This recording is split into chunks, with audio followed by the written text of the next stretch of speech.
जय हिंद। हमारा topic sound चल रहा था और उसी में हम अभी आगे कंटिन्यू करेंगे। अब साउंड टॉपिक में पहला डेफिनेशन आ गया। Sound is a form of energy which makes us able to hear. फिर आया experiment showing that sound needs medium to travel, और sound needs medium to travel में बेलजार एक्सपेरिमेंट। बेलजार में air present है और जब बेल को on किया तो हमें लाउड साउंड सुनाई दिया। हमने कहा medium present, sound loud. Suction pump से थोड़ा एयर बाहर निकाल लिया, फिर से बेल को रिंग किया। इस बार पहले के कंपैरिजन में एयर या मीडियम कम हो गया, मीडियम हाफ तो साउंड हाफ हो गया, यानी मीडियम हाफ तो साउंड लेस, या मीडियम लेस तो साउंड लेस। थर्ड एक्सपेरिमेंट में सक्शन पंप से पूरा एयर निकाल दिया। अब बेलजार में कोई एयर नहीं है तो मीडियम एब्सेंट, देखा तो साउंड भी सुनाई देता नहीं, सो मीडियम एब्सेंट तो साउंड भी एब्सेंट। इस प्रकार से यहाँ पे हमने कहा मीडियम है तो साउंड है, मीडियम कम तो साउंड कम, मीडियम एब्सेंट तो साउंड भी एब्सेंट। तीसरा आया प्रोपोगेशन ऑफ साउंड। कल मैंने बोर्ड पर भी आपको बताया कि साउंड कैसे प्रोपोगेट होता है, साउंड कैसे ट्रैवल होता है। So sound travels from one point two other by the help of particles of medium. अब पार्टिकल्स ऑफ मीडियम की मदद से साउंड जाएगा। ओके, जैसे ही साउंड प्रोड्यूस होता है तो पार्टिकल्स ऑफ मीडियम साउंड को एब्जॉर्ब करते हैं और स्टार्ट करेंगे वाइब्रेशन। जब पार्टिकल्स वाइब्रेट करते हैं तो वो एक दूसरे के क्लोज आते हैं, और जब वो क्लोज आ गए तो उसे कहते हैं कंप्रेशन। मैंने कहा कंप्रेशन अपने पास साउंड एनर्जी स्टोर्ड नहीं करता, वो तुरंत अपनी एनर्जी नेबरिंग पार्टिकल को दे देता है और खुद रिलैक्स हो जाता है। जब पार्टिकल रिलैक्स हो जाते हैं तो एक दूसरे से दूर जाते हैं, and then we are calling it as rarefaction. अब कंप्रेशन ने अपनी एनर्जी नेबरिंग पार्टिकल को दे दी थी, तो नेबरिंग पार्टिकल क्या हो गए यहाँ पे कंप्रेस, यानी आ गया कंप्रेशन। इस प्रकार से वो अपने नेबरिंग को देगा, फिर नेबरिंग को देगा।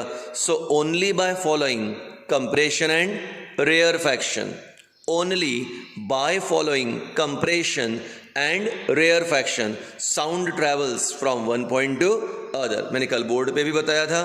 आज हम लोग आगे बढ़ रहे हैं और आज का हमारा जो मेन टॉपिक है पहला, वह है characteristics of sound wave. Characteristics of sound wave. और साउंड वेव की पहली प्रॉपर्टी, पहली कैरेक्टरिस्टिक वो है वेवलेंथ। 8th स्टैंडर्ड में था, अभी 9th में फिर से है। चलिए देखते हैं। डिस्टेंस, वर्ड आ गया डिस्टेंस। डिस्टेंस बिटवीन एडजेसेंट,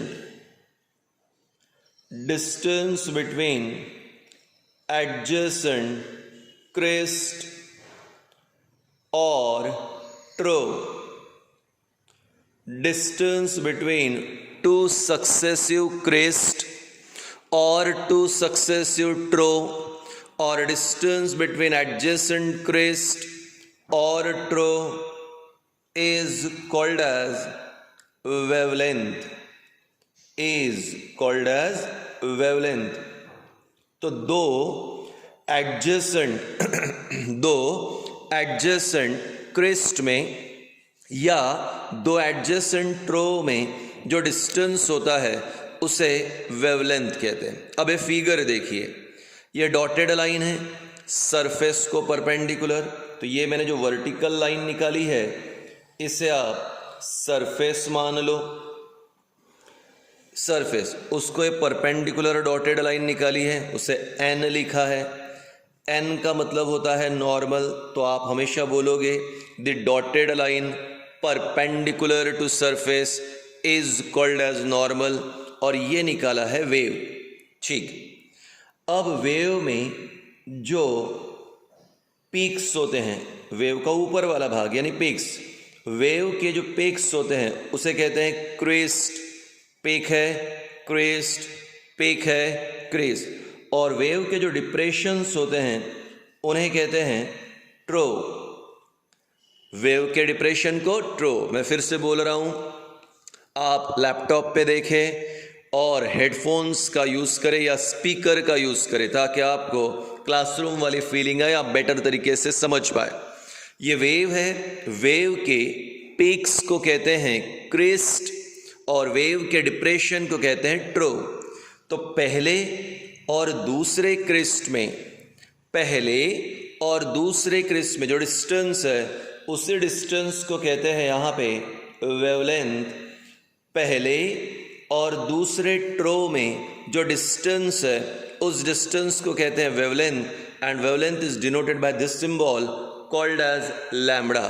तो दो एडजेसेंट क्रेस्ट में या दो एडजेसेंट ट्रो में distance between two adjacent crest और टू एडजेसेंट ट्रो, तो पहले और दूसरे क्रेस्ट का डिस्टेंस, पहले और दूसरे ट्रो का जो डिस्टेंस है उस डिस्टेंस को क्या कहते हैं? वेवलेंथ। तो जरा देखो एक बार, डिस्टेंस बिटवीन एडजेसेंट क्रेस्ट और ट्रो, डिस्टेंस बिटवीन एडजेसेंट क्रेस्ट और ट्रो इज कॉल्ड एज वेवलेंथ। तो दो एडजेसेंट क्रेस्ट में या दो एडजेसेंट ट्रो में जो डिस्टेंस है उसे वेवलेंथ कहते हैं। अब मैंने लिखा it is denoted bye, it is denoted by lambda. तो ये जो सिंबल अभी निकाला है इस सिंबल को कहते हैं लैम्बडा। तो wavelength is denoted by lambda, और आगे लिखा its unit is metre, its unit is metre. तो अब मैं पूछूंगा बताओ वेवलेंथ का सिंबल क्या है? Answer lambda. और बोला कि बताओ वेवलेंथ का यूनिट क्या है? Answer metre. So distance between two adjacent crest और two adjacent trough is called as wavelength. Distance between two adjacent crest or two adjacent row is called wavelength, denoted by lambda. Its unit is meter. ठीक है, ये था आपके लिए पहला characteristics किसका? Sound wave. What is that? Wavelength. चलिए अभी दूसरा यहाँ पे साउंड का कैरेक्टरिस्टिक्स देखते हैं, साउंड वेव का। और दूसरा कैरेक्टरिस्टिक्स है साउंड वेव का टाइम पीरियड। टाइम पीरियड अभी हमने क्या देखा थोड़ी देर पहले? वेवलेंथ। दो एडजेसेंट क्रेस्ट में या दो एडजेसेंट ट्रो में जो डिस्टेंस है उसे वेवलेंथ कहते हैं, उसका यूनिट मीटर है, सिंबल लैम्बडा है। अब आ रहा है दूसरा और सेकंड कैरेक्टरिस्टिक्स है टाइम पीरियड। आइए देखते हैं टाइम पीरियड क्या है। Time required, time required to complete, time required to complete one cycle, time required to complete one cycle is called as time period. Time required to complete one cycle is called time period. Its unit is second. Its unit is second. आप जानते हो time का unit second है, and denoted by t, denoted by t, unit second denoted by t. So time required to complete one cycle is called time period. So look at this second figure. ये है हमारे लिए surface, ये है dotted line normal, और अब मैं ज़रा यहाँ पर आपको रिप्रेजेंट करता हूँ वेव का टाइम पीरियड. अब मैंने यहाँ पे थोड़ा सा डॉटेड अपीयरेंस कर दिया ताकि आपको समझे. Now look at this is the first point A, second point B, third point C.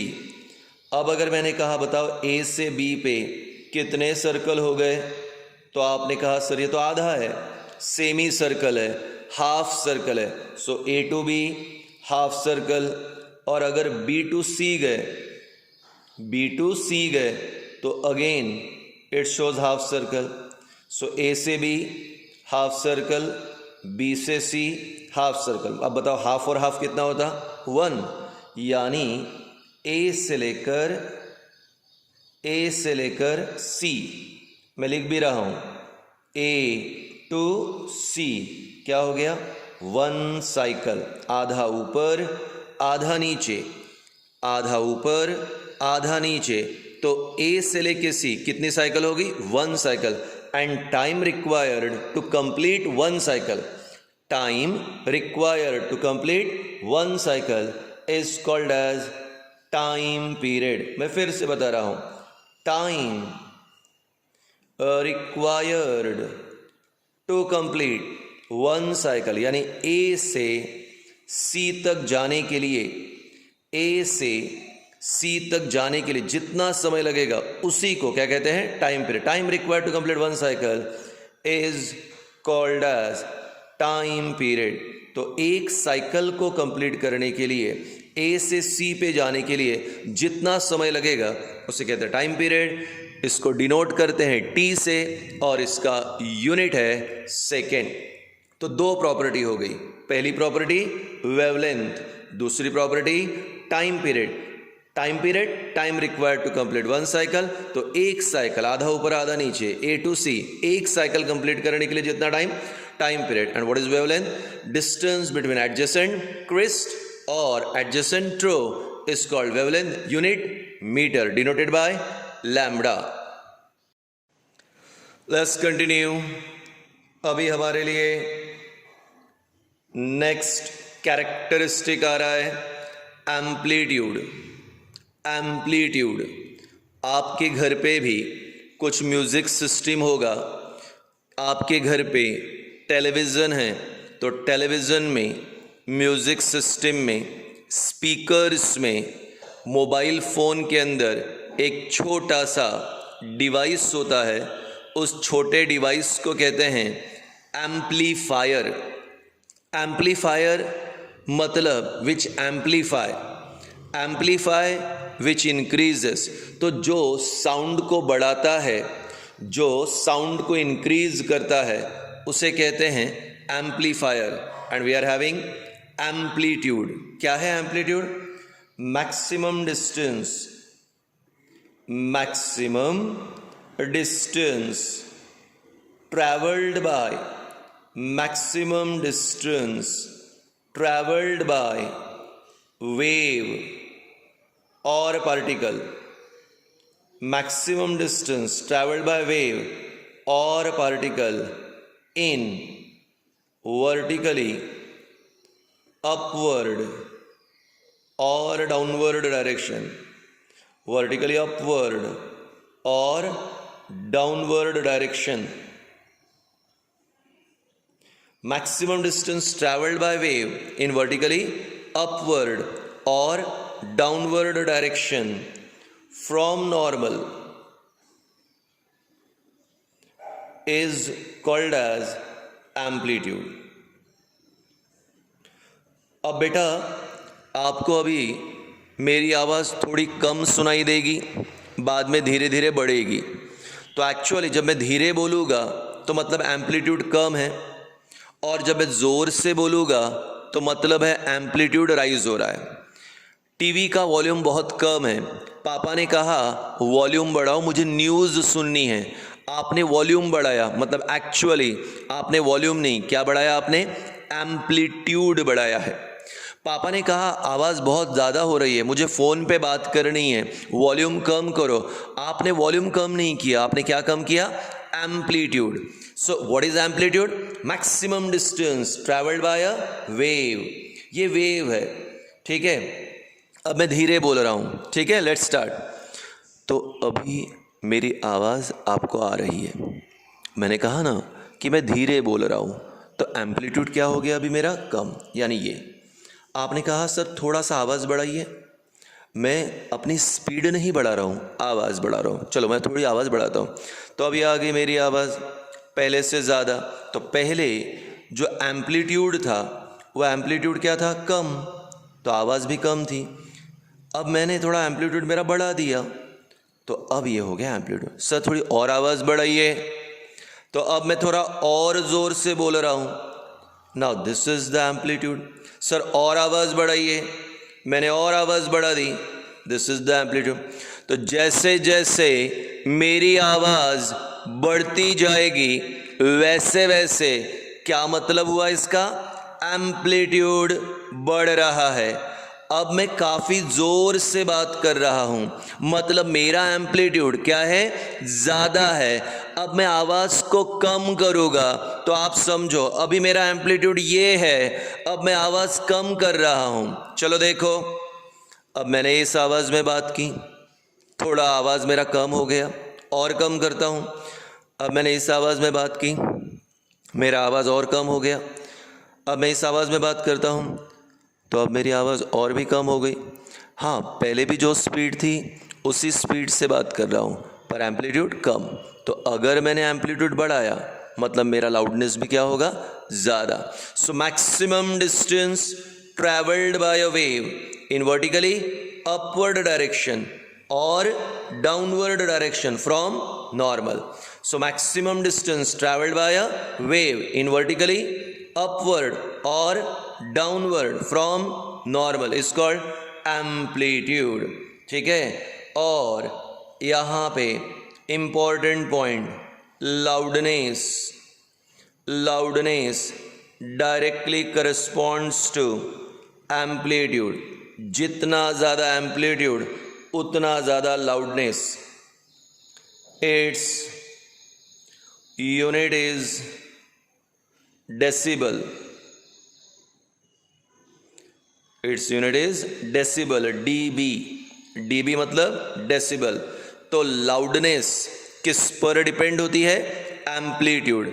अब आपके घर पे यहाँ पे स्पीकर है, आपने वॉल्यूम बढ़ा दिया मतलब आपने एम्पलीट्यूड बढ़ाया, और एम्पलीट्यूड बढ़ गया मतलब क्या बढ़ गया? लाउडनेस। दुर्गा देवी उत्सव, गणपति उत्सव में आपके घर के आमने सामने कहीं डीजे बज रहा होगा।